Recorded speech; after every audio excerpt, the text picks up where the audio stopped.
শুরুতেই বৈরী আবহাওয়া সারা দেশের যে অবস্থা সেই অবস্থার খবর দিয়ে শুরু করতে চাই আজকের স্টার নিউজ লাইভ। বৃষ্টি উজানের ঢলে বাড়ছে নদ নদীর পানি। মৌলভীবাজারে বাঁধ ভেঙে নিম্নাঞ্চল প্লাবিত হয়েছে। হবিগঞ্জেও হাওরে ঢুকছে পানি। বন্যার অবনতি হয়েছে পার্বত্য অঞ্চলে। সব মিলিয়ে 5 জেলায় পানিবন্দী কয়েক লাখ মানুষ। বান্দরবানে ভ্রমণের নিষেধাজ্ঞা আগামী 12 জুলাই পর্যন্ত বাড়ানো হয়েছে। বান্দরবান থেকে বন্যার সবশেষ খবরাখবর আমরা জানতে চাই। এই মুহূর্তে আমাদের সঙ্গে যুক্ত হয়েছেন সহকর্মী নিবিড় সাহা। নিবিড়, নিশ্চয়ই শুনতে পাচ্ছেন, আপনি বান্দরবানে রয়েছেন। গত কয়েকদিনে যে সবথেকে বড় ঘটনা, সবথেকে বেশি মৃত্যুর ঘটনাও বান্দরবানে ঘটেছে। কি অবস্থা আজকে? পানি নামতে শুরু করেছে কিনা এবং পাহাড় ধসের যে শঙ্কা তৈরি হয়েছে সেই জায়গাগুলো থেকে পুনর্বাসন করা হচ্ছে কিনা, প্রশাসন কেমন সহযোগিতা করছে?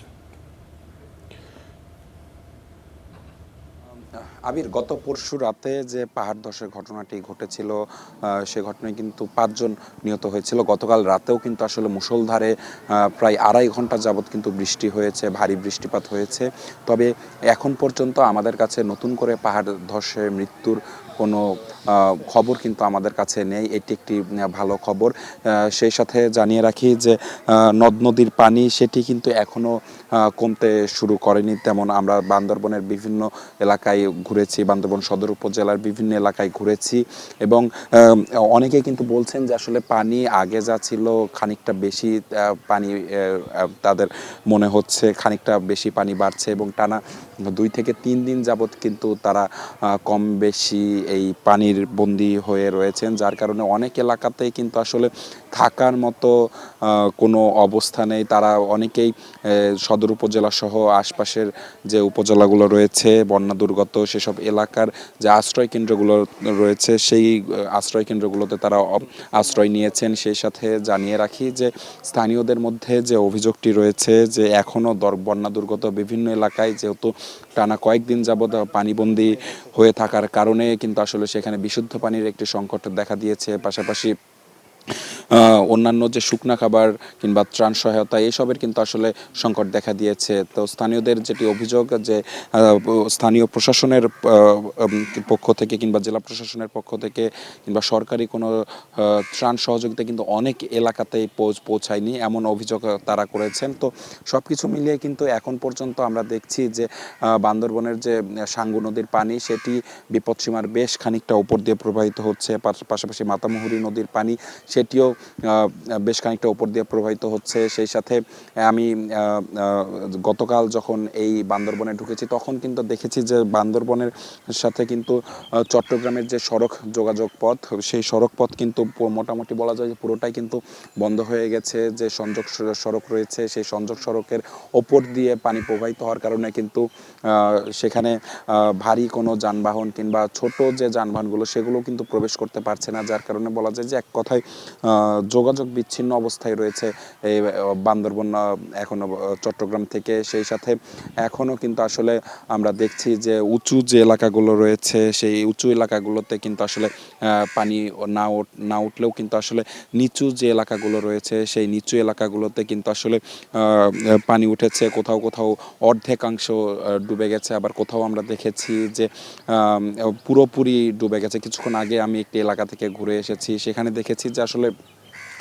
বড় যে গাছগুলো রয়েছে সেই গাছগুলোও কিন্তু আসলে বলা যায় যে অর্ধেকের বেশি অংশ কিন্তু পানির নিচে তলিয়ে গেছে, যার কারণে কিন্তু আসলে সেসব জায়গায় কিন্তু আসলে কেউই এখন থাকতে পারছে না। যে তারা আশ্রয় কেন্দ্রে আশ্রয় নিয়েছেন এবং সেই সাথে জানিয়ে রাখি যে যে ফসলি জমি সহ থেকে শুরু করে যেসব ফসল আবাদ করা হয়েছিল সেসব কিন্তু এখন আমরা দেখছি যে পানির নিচে তলিয়ে গেছে, যার কারণে কিন্তু আসলে তারা বড়সড় একটি ক্ষতির আশঙ্কা স্থানীয়রা যারা রয়েছেন তারা করছেন। তো সব কিছু মিলিয়ে কিন্তু এখন পর্যন্ত আমাদের সামনে যে চিত্রটি আসছে যে এখন পর্যন্ত কিন্তু বন্যা পরিস্থিতির তেমন কোনো উন্নতি হয়নি। স্থানীয়রাও কিন্তু আসলে যেহেতু বৃষ্টি হচ্ছে এখনও মাঝে মাঝে বৃষ্টি হচ্ছে, যার কারণে কিন্তু স্থানীয়রাও আশঙ্কা করছেন যে বন্যার পানি আসলে কবে নাগাদ নামতে পারে এ বিষয়ে কিন্তু একটি আশঙ্কা রয়েছে। তো সব কিছু মিলিয়ে এই ছিল আমার কাছে থাকা সবশেষ খবর। আবির। নিবিড়, আপনাকে ধন্যবাদ। আপনি নিজেও সাবধানে থাকবেন। খবর সংগ্রহের কাজ করছেন। আমাদের সহকর্মী নিবিড়, তিনি বান্দরবানে রয়েছেন। আমরা এরপরে টানা বৃষ্টিতে বেড়েছে হাওর অঞ্চলের নদীর পানি, এ নিয়ে আরও জানতে চাই। যুক্ত হয়েছেন আমাদের সঙ্গে হবিগঞ্জ থেকে আব্দুর রৌফ এবং সুনামগঞ্জ থেকে আমির মাহবুব। তবে শুরুতে আব্দুর রৌফের কাছে জানতে চাই। রৌফ, আপনি যেখানে দাঁড়িয়ে আছেন সেখানে আমরা দেখছি বেশ উৎসুক জনতাও দেখা যাচ্ছে, আবার কিছু মানুষকে কাজ করতেও দেখা যাচ্ছে। সার্বিকভাবে এখানে কি হচ্ছে আসলে বিস্তারিত জানাবেন। এবং এই যে প্রশাসন, এই যে বৃষ্টি হচ্ছে, নিম্নাঞ্চল তলিয়ে যাচ্ছে, কি ধরনের ব্যবস্থা নিচ্ছে? দিকে হবিগঞ্জ সদর উপজেলার লস্করপুর ইউনিয়নের যে চরহামনা নামক জায়গা আছে, যে জায়গাটিতে আসলে খোয়াই নদীর যে বাঁধ রয়েছে, সেই বাঁধের ভাঙন দেখা দেয়। এর ফলে আসলে এই যে খোয়াই নদীর পরবর্তী যে লস্করপুর ইউনিয়নের প্রায় 20টি গ্রামের মানুষ আসলে পানিবন্ধ হয়ে পড়ে। এখানের বৃষ্টির কারণে আপনি দেখতে পাচ্ছেন যে খোয়াই নদীর যে পাশের যে জায়গাটিতে ভাঙন দেখা দিয়েছিল, আমি সেই জায়গাটিতে আছি। এখানে এই দিক দিয়ে মূলত এখানে গতকাল রাতে 8টার দিকে ভাঙন দেখা দেয়। তো প্রশাসন থেকে কথা বলছি, প্রশাসন যেটি বলছেন যে এখন পর্যন্ত আসলে আমরা এখানে এসে দেখতে পেরেছি যে বাঁধার যে বিষয়টি সেটি এখনো করা হয়নি। পানি উন্নয়ন বোর্ডের কোনো কর্তৃপক্ষকে আমরা এখনো দেখতে পাইনি। তবে আমি জেলা প্রশাসনের সাথে কথা বলছি, তারা যেমনটি বলছেন যে এই যে খোয়াই নদীর বাঁধ ভাঙার কারণে যে প্রায় 20টি গ্রামের যে মানুষ, তারা পানিবন্ধ হয়ে পড়েছেন। এখানে আসলে স্থানীয় একটি শাহজালাল উচ্চ বিদ্যালয়ে আশ্রয় কেন্দ্র খোলা হয়েছে। পাশাপাশি মানুষ এই লস্করপুর ইউনিয়ন পরিষদও তারা আশ্রয় নিয়েছেন। তো প্রশাসনের পক্ষ থেকে তারা এখন শুকনো খাবার এবং খিচুড়ি ব্যবস্থা করেছেন। এছাড়াও যদি আমি বলি যে হবিগঞ্জের পানি উন্নয়ন বোর্ড কর্তৃপক্ষ বলছেন যে হবিগঞ্জের যে নদ নদীগুলো রয়েছে সেগুলো এখন সবগুলো নদীর পানি কমতে শুরু করেছে। তো যদি বৃষ্টি না হয় তাহলে হয়তো যে পানি কমতে শুরু করেছে সেটি আসলে অব্যাহত থাকবে। আবির। আপনাকে অনেক অনেক ধন্যবাদ। যে আবারও আমরা বান্দরবনে যাচ্ছি, সেখানে আমাদের বান্দরবনে যে সহকর্মী আকাশ মামার কাছে। আকাশ, নিশ্চয়ই শুনতে পাচ্ছেন, সকালবেলা আপনার সঙ্গে যখন যুক্ত হয়েছিলেন তখন আপনি বান্দরবনের পরিস্থিতি জানাচ্ছিলেন যে এখনও পর্যন্ত বান্দরবনের অবস্থা উন্নতি হয়নি। এখন দেখতে পাচ্ছি বৃষ্টি বোধহয় তুলনামূলক কম, বা টিপটিপ বৃষ্টি হয়তো পড়ছে। কি অবস্থা দেখছেন এখন বান্দরবনের? বান্দরবানে যে টানা ভারী বর্ষণ সেটি আজ সকালে কিছুটা কমেছে। সকাল থেকে আমরা বিভিন্ন জায়গায় দেখেছি প্রায় বৃষ্টিপাত নেই বললেই চলে। তবে কিছুক্ষণের মধ্যে কিছু কিছু সময় কখন মাঝারি আবার কখনো ভারী বৃষ্টি শুরু হচ্ছে। বান্দরবানে যে উজান থেকে নেমে আসা পানির ঢল কিন্তু কিছুটা কমতে শুরু করেছে। তবে এখনো বিপদসীমার উপর দিয়ে প্রবাহিত হচ্ছে। একটা জিনিস জানিয়ে রাখি যে আপনাকে বান্দরবানের সবচেয়ে ভোগান্তি পড়তে হচ্ছে যারা যারা যাতায়াত করেন, যারা বিভিন্ন স্থানে ছোটাছুটি করেন, তাদের বেশি ভোগান্তি পোহাতে হচ্ছে। একই সাথে যে স্থানীয় যারা রয়েছেন তাদের যে নিত্যদিনের প্রয়োজনীয় খাবার কিনতে তারা কিন্তু হিমশিম খাচ্ছেন। একটা জিনিস জানিয়ে রাখি যে বান্দরবানের যে বন্যার যে পানির ঢল বাড়ার কারণে বান্দরবান সাথে যে দূরপাল্লা ঢাকায় বাস যোগাযোগ বন্ধ রয়েছে। একই সাথে বান্দরবানের 7 উপজেলায় পাহাড় ধসের কারণে কিন্তু বন্ধ রয়েছে। এর ফলে কিন্তু যারা স্থানীয়রা রয়েছেন তারা একটু ভোগান্তিতে পোহাতে হচ্ছে। তবে বেশিরভাগই পোহাতে হচ্ছে উপজেলা মানুষদের, যারা দুর্গম পাহাড় বেয়ে তারা গন্তব্য যাবে তারা কিন্তু সেটা পাচ্ছে না। একই সাথে তারা অতিরিক্ত ভাড়া দিয়ে তাদেরকে নিজ গন্তব্যে যেতে হচ্ছে। এটা জানিয়ে রাখি যে বান্দরবানের যে কাঁচা বাজার এবং যে সবজির সেটি কিন্তু কিছুটা বেড়েছে বলে আমাদেরকে যারা ক্রেতা রয়েছেন তারা জানিয়েছেন। আর যেটা ব্যবসায়ীরা বলছেন যে যে যেসব সবজি কিংবা যেসব মাছ এগুলো সরবরাহ করতে না পারার কারণে কিন্তু এখন স্থানীয় বাজারে কিছুটা মাছের ঘাটতি দেখা দিয়েছে, যার কারণে ক্রেতারা গেলেও তাদের প্রয়োজনীয় তাদের যে নিত্য প্রয়োজনীয় তারা পাচ্ছেন না।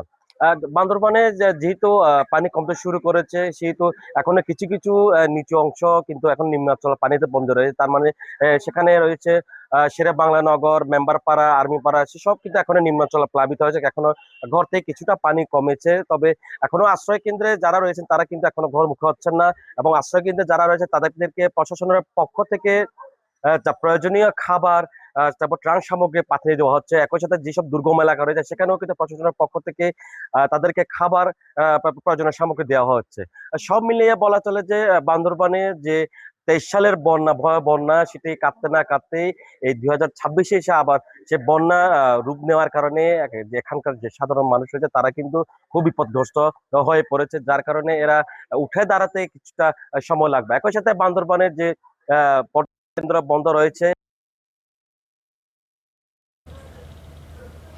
আকাশ মার্মা আমাদের সঙ্গে যুক্ত হয়েছিলেন বান্দরবান থেকে। আমরা এবার খাগড়াছড়িতে যাচ্ছি আক্তার হোসেনের কাছে। আক্তার, বান্দরবানেও পরিস্থিতি কিছুটা উন্নতি হয়েছে আজ থেকে। আপনি যখন সকালে যুক্ত হয়েছিলেন তখনও বলছিলেন যে উন্নতি হয়েছে, এখন আসলে সেই উন্নতির ধারাটা বজায় আছে কিনা, পানি নামতে শুরু করেছে কিনা? আমি এখন যে জায়গাটিতে আছি এটি দিঘিনালার যে নিম্নাঞ্চল রয়েছে সেই নিম্নাঞ্চল প্লাবিত এলাকা, এবং এখানে বেশ কিছু আশ্রয় কেন্দ্র রয়েছে যেগুলি স্কুল মাদ্রাসাতে রয়েছে। তাদেরকে কিন্তু এখানের যে জেলা পরিষদের যিনি চেয়ারম্যান রয়েছেন শেফালিকে তিপ্তোড়া, তিনিও কিন্তু সেই ঘটনাস্থলে যারা আশ্রয়কেন্দ্রে রয়েছে তাদেরকে কিন্তু তারা এখানে পরিদর্শন করবেন এবং তাদেরকে ত্রাণ দিবেন। পাশাপাশি আমরা যে বিষয়টা জানতে পেরেছি, জেলা বিএনপির পক্ষ থেকেও কিন্তু এখানে জেলা বিএনপির যিনি সাধারণ সম্পাদক রয়েছেন এম এন আফসার সহ যে মোশাররফ রয়েছেন যুগ্ম সম্পাদক, তারা কিন্তু বিএনপির সিনিয়র পর্যায়ে যে জেলার পর্যায়ে যে নেতৃবৃন্দ রয়েছে তারা কিন্তু এই আশ্রয় কেন্দ্রগুলোতে আসবেন এবং সেখানে ত্রাণ দিবেন। পাশাপাশি আমি আপনাকে যে বিষয়টি জানিয়ে রাখি, খাগড়াছড়ির যে দিঘিনালা মেরুং যে নিম্নাঞ্চল বেশি প্লাবিত হয়েছে সেই এলাকাগুলো কিন্তু এখন পানি ধীরে ধীরে কমতে শুরু করছে, এবং সব মিলিয়ে হচ্ছে যে এই ছিল আমার কাছে আসলে খাগড়াছড়ির সর্বশেষ। কক্সবাজারে যেতে চাই, আমাদের সহকর্মী মুহিব আমাদের সঙ্গে যুক্ত হবেন এবং কক্সবাজারের সার্বিক চিত্র তার কাছ থেকে আমরা জানতে চাই। মুহিব, আমরা অপেক্ষা করছি। মুহিব, আপনি নিশ্চয়ই শুনতে পাচ্ছেন। কক্সবাজারে দেখা যাচ্ছে পর্যটকদের ভিড় বোধহয় দেখা যাচ্ছে খানিকটা। সময় বারবার সঙ্গে সঙ্গে পর্যটকদের আনাগোনা কি সমুদ্র সৈকতে বাড়ছে কিনা এবং একই সাথে অবস্থার কোনো উন্নতি হচ্ছে কিনা জানাবেন। আবির, আসলে যেহেতু বৈরী আবহাওয়া চলছে সেই হিসেবে আসলে পর্যটকদের আনাগোনা একটু কমতেই থাকে। তবে সমুদ্র যেহেতু উত্তাল, সেই জায়গা থেকে আসলে সি সেফ লাইফগার্ড উত্তাল সমুদ্রে আসলে পর্যটকদের নামার ক্ষেত্রে বিভিন্ন বিধিনিষেধ দিয়েছে, সেটি হয়তো আমরা লক্ষ্য করছি। তবে এই উত্তাল সমুদ্রে মূলত বেশ কিছু পর্যটককে আমরা দেখতে পাচ্ছি যারা সেখানে সমুদ্র স্নান থেকে শুরু করে পরিবার পরিজন নিয়ে আনন্দে মেতে উঠেছেন, সেটি আমরা সকাল থেকে লক্ষ্য করছি। এবং যেহেতু বৈরী আবহাওয়ার ৩ নম্বর সতর্কতা সংকেত রয়েছে, আর সমুদ্র পাড়ের আকাশটা কিছুক্ষণ রৌদ্রোজ্জ্বল থাকলেও আবার কিছুক্ষণ পরেই মেঘ বৃষ্টিতে নিমজ্জিত থাকছে, সেটি আমরা লক্ষ্য করতে পারছি। পর্যটকরা আসলে মূলত বৃষ্টির যে সমুদ্রের আকাশ সেটি আসলে উপভোগ করতে থাকেন। প্রাকৃতিক সৌন্দর্যের জায়গাটায় আসলে সমুদ্র পাহাড় বেষ্টিত কক্সবাজারে মূলত হচ্ছে বৃষ্টি যখন নামে তখন সমুদ্রের রূপটা অন্যরকম হয়ে যায়, যার ফলে অনেকেই কিন্তু আসলে বর্ষা মৌসুমকে বেছে নেন যে তাদের ভ্রমণের জন্য। তারাই মূলত এই মুহূর্তে কক্সবাজার সমুদ্র সৈকতের 3টি পয়েন্ট কলাতলী, লাবণী এবং সুগন্ধা পয়েন্টে আসেন। আমি এই মুহূর্তে আছি কলাতলী পয়েন্টে, যদিও সবচেয়ে বেশি পর্যটক নেমেছে কক্সবাজারের যে সুগন্ধা পয়েন্টে। এছাড়াও মেরিন ড্রাইভ সড়ক এবং আশেপাশের যে এলাকাগুলো রয়েছে, বিশেষ করে ইনানি এবং পাটওয়ারটেক সমুদ্র সৈকতেও পর্যটকদের আনাগোনা রয়েছে বলে আমরা ট্যুরিস্ট পুলিশ এবং জেলা প্রশাসনের সংশ্লিষ্ট দপ্তর থেকে জানতে পেরেছি। আবির, আসলে কক্সবাজার সমুদ্র সৈকত বা তার আশেপাশে যে এলাকাগুলো রয়েছে সেগুলো বর্ষায় আসলে অন্যরকম একটা দৃশ্য হয়। তবে তার বিপরীত একটি বিষয় রয়েছে, যেমন এই যে খানাখন্দে কিন্তু সৈকত পুরোপুরি যে বর্ষার বা গেল কয়েকদিন ধরে টানা বর্ষণে সৈকত কিন্তু ব্যাপকভাবে ক্ষতির সম্মুখীন হয়েছে। বিভিন্ন জায়গায় বড় বড় গর্ত তৈরি হয়েছে এবং সরু খাল তৈরি হয়েছে। এইগুলোতে আসলে জোয়ারের পানি যখন আসবে তখন পর্যটকরা গোসল করতে নেমেই এইগুলোতে মূলত বিপদের সম্মুখীন হচ্ছে বলে আমরা সিসিএফ লাইফগার্ড কর্মীদের কাছ থেকে জানতে পারছি। এবং এই সমস্ত এলাকায় সিসিএফ লাইফগার্ডের কর্মীরা বিপজ্জনক এলাকা হিসেবে চিহ্নিত করে দিয়েছে। যারা এই বিপজ্জনক এলাকার পতাকা মারিয়ে সমুদ্রে নামার চেষ্টা করছেন তারাই আসলে সমুদ্রের পানিতে উত্তাল সমুদ্রে তলিয়ে যাবার শঙ্কা তলিয়ে যাচ্ছে বিভিন্ন সময় আমরা দেখছি। এছাড়াও আপনি জানেন যে সমুদ্র কেন্দ্রে কক্সবাজারের প্রায় 6,000 ফিশিং ট্রলার রয়েছে, যারা সমুদ্রের উপর নির্ভর এবং সমুদ্রে মাছ আহরণ করে তাদের জীবন জীবিকা চলে। সেই সমস্ত ফিশিং ট্রলার কিন্তু গেল 2 দিন ধরে কক্সবাজারের যে উপকূলবর্তী এলাকা নাজিরাটেক এবং ফিশারিঘাট এলাকা, নুনিয়াছড়া, এই সমস্ত এলাকায় তারা মূলত এসে অবস্থান করছে। যেহেতু বৈরী আবহাওয়া রয়েছে, 3 নম্বর সতর্কতা সংকেত চলছে, তার মধ্যে বন্যা পরিস্থিতি, পাহাড়ি উজানের ঢলে আসলে কক্সবাজারের বিস্তীর্ণ এলাকায় ইতিমধ্যেই 2.5 লক্ষাধিক মানুষ পানিবন্দী অবস্থায় রয়েছে। আবির, এই ছিল কক্সবাজার সমুদ্র সৈকত থেকে পর্যটকদের সর্বশেষ খবরাখবর। ধন্যবাদ মহিম। আমরা কক্সবাজারের খবরাখবর জানছিলাম, আমাদের সহকর্মী কক্সবাজার থেকে যুক্ত হয়েছিলেন এবং জানাচ্ছিলেন যে কক্সবাজারে পর্যটকের ভিড় সময় বাড়বার সঙ্গে সঙ্গে কিছুটা বেড়েছে। আমরা কক্সবাজার থেকে এবারে যেতে চাই শেরপুরে, আমাদের আরেক সহকর্মী সেখানে রয়েছেন মুরাদ হোসেন। জানাবেন শেরপুরে এই যে দীর্ঘ সময় ধরে কয়েকদিন ধরে যে বৃষ্টির পানি, সেই বৃষ্টির পানিতে নদীর কি অবস্থা, নদীগুলোর কি অবস্থা, পাহাড়ি ঢলের কারণে আসলে এই নদীর পানি বেড়ে গেছে কিনা, আপনার এখানে নিম্নাঞ্চল প্লাবিত হয়েছে কিনা, সার্বিক পরিস্থিতি ভোগান্তি কতখানি হচ্ছে, প্রশাসন কি ব্যবস্থা নিচ্ছে এই সমস্যা সমাধানে, সার্বিকভাবে পরিস্থিতি জানতে চাই আপনার কাছে।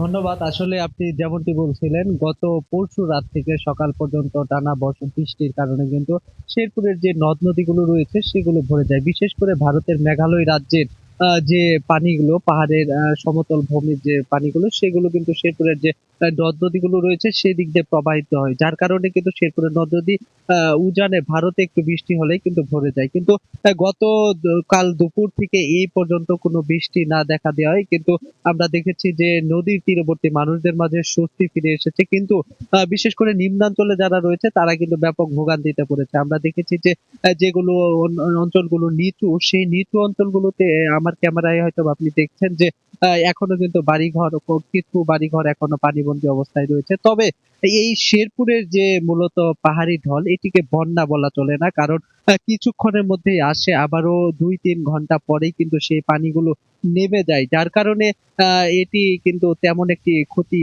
কারণ হয়ে দাঁড়ায় না। তবে নিম্নাঞ্চল যেগুলো সেগুলোতে কিছু কিছু ক্ষতির দিক লক্ষ্য করা যাচ্ছে। এখন আসলে বীজতলা রোপণের সময়, কিন্তু বীজতলাগুলো এখনো কিন্তু পানির নিচে পড়ে রয়েছে এই নিম্নাঞ্চলগুলোতে, যার কারণে কিন্তু সেগুলো ক্ষতিগ্রস্ত হচ্ছে। অন্যদিকে যে মাছের ঘেরগুলো রয়েছে, মাছের ঘেরগুলো থেকে কিন্তু মাছগুলো ভেসে গিয়েছে। অন্যদিকে জেলা প্রশাসন আমাদেরকে জানিয়েছে যে শুকনো খাবার প্রস্তুত রয়েছে এবং কি রেড ক্রিসেন্টের একটি স্বেচ্ছাসেবী টিমও প্রস্তুত রয়েছে। যে কোনো সময় কোনো অপ্রীতিকর ঘটনা ঘটার আগ মুহূর্তে কিন্তু তারা ব্যবস্থা নেবে এবং কি পানিবন্দী অবস্থা যারা রয়েছে তাদেরকে কিন্তু সহযোগিতা করবে জেলা প্রশাসন, এমনকি কিন্তু জেলা প্রশাসন জানিয়েছে। অন্যদিকে আমাদেরকে পানি উন্নয়ন বোর্ড জানিয়েছে যে উজানে কোনো ভারী বর্ষণ না হলে কিন্তু এইদিকে আর বন্যার কোনো শঙ্কা নেই। তবে নদীর পানি কিন্তু ধীরে ধীরে কমতে শুরু করেছে এবং কি নিম্নাঞ্চলের দিকে প্লাবিত হতে শুরু করেছে। বিশেষ করে শেরপুরটি পাহাড়ি অঞ্চল, শেরপুরের 3টি উপজেলা শ্রীবর্দী, ঝিনাইগাতি এবং কি নালিতাবাড়ী উপজেলা কিন্তু ভারতের সীমান্তবর্তী উপজেলা, যার কারণে কিন্তু এই সীমান্তবর্তী উপজেলাগুলোতে নিম্নাঞ্চল বেশি থাকায় এইগুলো কিন্তু বেশি পরিমাণে প্লাবিত হয়। আপনি দেখছেন এখনো কিন্তু আমার পেছনে যে রাস্তাটি, সেই রাস্তা দিয়ে কিন্তু চলাচল অনুপযুক্ত হয়ে গেছে এবং কি রাস্তার ভিতরে 3 থেকে 5 ফিট পানি কিন্তু এখনো জলাবদ্ধতা দেখা দিয়েছে এবং কি এই দিক দিয়ে যারা চলাচল করে তারা কিন্তু ব্যাপক একটি ভোগান্তিতে পড়েছে। অন্যদিকে নদীর তীরবর্তী যারা, তাদের মধ্যে কিন্তু একটি স্বস্তি দেখা দিলেও তারা কিন্তু সব সময় আতঙ্কে থাকে, কখন জানি মেঘ আসে আর কখন জানি ভারতের ঢল আসে এবং কি ক্ষতিগ্রস্ত করে। অন্যদিকে যে স্থানীয়দের দাবি সেটি হচ্ছে যে নদীর স্থায়ী বেড়িবাঁধ, কিন্তু স্থায়ী বেড়িবাঁধ কোনোভাবেই হচ্ছে না, যার কারণে ক্ষতিগ্রস্ত হচ্ছে প্রতি বছর শেরপুরের মানুষগুলো এবং কি শহর রক্ষা বাঁধ না থাকায় শেরপুরের কয়েকটি বাজারের ব্যবসায়ীরা প্রতি বছর ক্ষতিগ্রস্ত হচ্ছে। এই ছিল শেরপুরের সর্বশেষ। মুরাদ, আপনাকে ধন্যবাদ। দর্শক, পুরো স্টার নিউজ লাইভ জুড়ে আমরা আমাদের দর্শকদেরকে, বিশেষ করে আপনাদের দেখানোর চেষ্টা করছি সারা দেশে যে বৈরী আবহাওয়া চলছে, টানা বৃষ্টিপাত এবং সেই টানা বৃষ্টিপাতের কারণে যে পরিমাণ ভোগান্তি তৈরি হয়েছে ঢাকা এবং ঢাকার বাইরে। আমরা শুরু থেকে যুক্ত হয়েছিলাম পার্বত্য চট্টগ্রামে, তারপরে কক্সবাজারকে, তারপরে আমরা সিলেটে আমরা যুক্ত হয়েছিলাম আমাদের সহকর্মীদের সঙ্গে, শেরপুরে আমরা দেখিয়েছি, ঢাকার পরিস্থিতি দেখিয়েছি। এবার আমরা আবারও ফিরে যেতে চাই চিটাগাঙে, অর্থাৎ চট্টগ্রামে আমাদের সহকর্মী রয়েছেন, তার সঙ্গে আমরা যুক্ত হতে চাই এবং তার কাছ থেকে বিস্তারিত জানতে চাই। আমাদের সহকর্মী এমদাদের সঙ্গে যুক্ত হচ্ছে আমরা। এমদাদ, আপনি প্রায় হাঁটু পানিতে দাঁড়িয়ে আছেন যতক্ষণে বুঝতে পারছি। পানিবন্দী অবস্থা, এই যে পানি উঠে গেছে হাঁটু পর্যন্ত, যারা এই পানিবন্দির মধ্যে পড়েছে তাদের জীবন জীবিকার কি অবস্থা, সহায়তা তারা কেমন পাচ্ছেন, আলাদা করে তাদেরকে কোনো আশ্রয় কেন্দ্রে নেওয়া হচ্ছে কিনা, সার্বিক অবস্থা জানাবেন। এক কথা যদি বলতে চাই, চরম দুর্বিষহ একটি অবস্থা কিন্তু চলছে। এবং আপনি যেটি বলছেন যে আমি হাঁটু পানিতে দাঁড়িয়ে আছি, একটু সামনে গেলেই সেখানে কিন্তু কোমর সমান পানি, এবং তারপরেই যেটা দেখা যায় যে কোমর সমান পানি, বুক সমান পানি। এবং আমরা কিছুক্ষণ আগেই এখানে আসলে ত্রাণ বিতরণ করতে এসেছিলেন জামাতের আমির, আমরা ভিতরে গিয়েছিলাম। তো সেখানে যেটি দেখেছি যে বিভিন্ন ঘর বাড়ি সেগুলোতে কিন্তু পানি ঢুকে গেছে। অনেক কাঁচা বসতঘর যেগুলো আছে সেগুলোতেও কিন্তু ভেঙে পড়েছে, এবং প্রচুর মাছের ঘের, মুরগির খামার সহ অন্যান্য ব্যবসা প্রতিষ্ঠান সেগুলোতে কিন্তু ক্ষতিগ্রস্ত হয়েছে।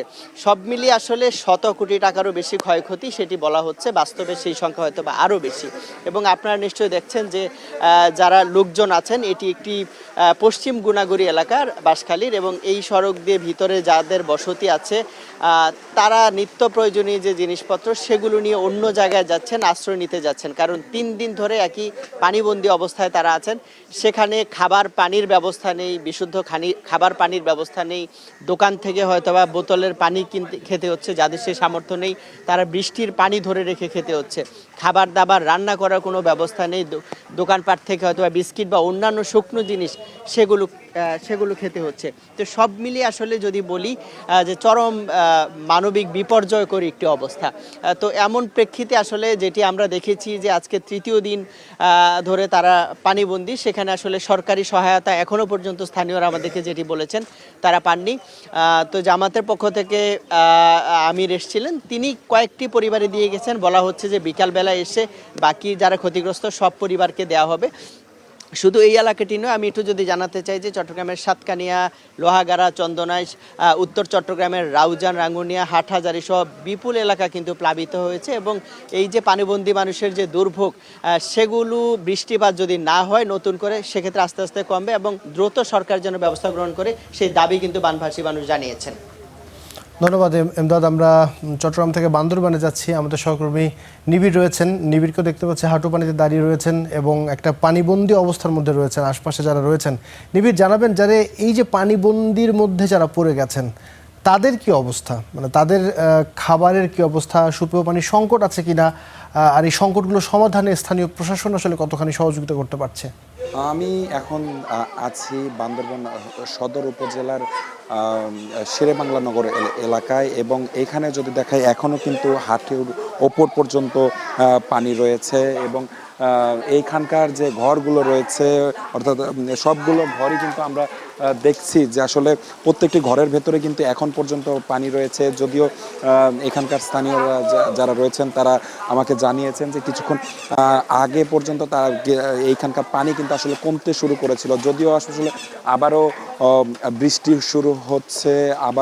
বৃষ্টি শুরু হয়েছে, যার কারণে তারা কিন্তু আবার আশঙ্কা করছেন যে এই যে পানি, বন্যার পানি, সেটি আসলে আরও খানিকটা বাড়তে পারে, এমন আশঙ্কা তারা করছেন। আমরা দেখেছি যে এখানকার যে বাড়িগুলো রয়েছে, যে ঘরগুলো রয়েছে, সেই ঘরগুলোর ভেতরে কিন্তু আসলে যে পরিমাণ পানি, ভেতরে কিন্তু যেসব আসবাবপত্র রয়েছে সবই কিন্তু বলা যায় যে বৃষ্টিতে এবং বন্যার পানিতে ভিজে কিন্তু আসলে নষ্ট হয়ে গেছে। পাশাপাশি স্থানীয় প্রশাসনের পক্ষ থেকে কিন্তু আসলে তেমন কোনো যে উদ্যোগ নেওয়া হয়েছে এমনটা কিন্তু আমাদের চোখে পড়েনি। এইখানে যারা স্থানীয়রা রয়েছেন, ঠিক এইখানে যখন বন্যার পানি আসে ঠিক তখন কিন্তু এরা পাশের একটি নির্মাণাধীন ভবনে আশ্রয় নেয়, এবং সেখানে তারা যেমনটি অভিযোগ করেছেন যে তাদের পয় নিষ্কাশন ব্যবস্থা, পাশাপাশি বিশুদ্ধ পানির যে সরবরাহ, কোনো কিছুই কিন্তু আসলে ঠিক নেই। এবং তাদের প্রশাসনের পক্ষ থেকে তাদেরকে দুপুরে এবং রাতে 2 বেলা শুধু খিচুড়ির ব্যবস্থা করা হয়েছে বলে তারা জানিয়েছেন। তবে এখন তারা যেমনটি বলছেন যে যেহেতু পানি খানিকটা কমেছে, যার কারণে অনেকেই কিন্তু তাদের যে বাড়ি সেই ঘরে এবং বাড়িতে ফিরে এসেছেন, এবং ভেতরের যে ক্ষয়ক্ষতির পরিমাণ সেটা তারা দেখছেন, এমন চিত্র আমরা দেখেছি। এবং ভেতরে তারা যে যাদের ঘর থেকে আসলে পানি নেমে গেছে কিংবা উঁচুতে একটু ঘর, তারা কিন্তু আমরা দেখছি যে পরিষ্কার শুরু করছেন। একটু জানতে চাই যে আসলে কি কতটুকু পর্যন্ত পানি ছিল আর এখন কি অবস্থা দেখছি? আগে এতক্ষণ ছিল পানি প্রায় রোড থেকে 5 ফিট উপরে ছিল, এখন পানি নামছে প্রায় 1.5 ফিট 2 ফিট নামছে, আবার পানি বাড়তেছে এই মুহূর্তে আবার। যেমনটি শুনছিলাম যে পানি কিন্তু অনেকটাই ওপরে ছিল, এখন পানি নামতে শুরু করার কারণে কিন্তু তারা অনেকেই ঘরে ফিরে আসছেন এবং পরিষ্কার এবং সেই সাথে কি কি নষ্ট হয়ে গেছে সেগুলো কিন্তু তারা আসলে ঘর থেকে বের করছেন। তবে যেহেতু আবারও বৃষ্টি শুরু হয়েছে, তারা আশঙ্কা করছেন এই পানি কিন্তু আবারও বাড়তে পারে। তো সব কিছু মিলিয়ে এই ছিল আমার কাছে থাকা বান্দরবনের বন্যা পরিস্থিতির সবশেষ খবর। নিবিড়, আপনাকে ধন্যবাদ। আমাদের সহকর্মী নিবিড় সাহা একজন যারা ভোগান্তির শিকার হয়েছেন এরকম একজনের কথা শুনছিলেন। তিনি বলছিলেন যে 5 ফুট পর্যন্ত পানি উঠেছে। সুতরাং বোঝাই যায় যে একটা প্রায় মানুষের সমান পর্যন্ত উচ্চতার পানি চট্টগ্রামে আসলে উঠেছে এবং এর মাধ্যমেই আসলে বোঝা যায় সারা দেশের, বিশেষ করে পার্বত্য চট্টগ্রামের কথা যদি বলি, বান্দরবান, খাগড়াছড়ি এবং ওদিকে কক্সবাজার, পুরো দস্তুর একটা ভোগান্তিময় জীবনযাপন করছেন তারা।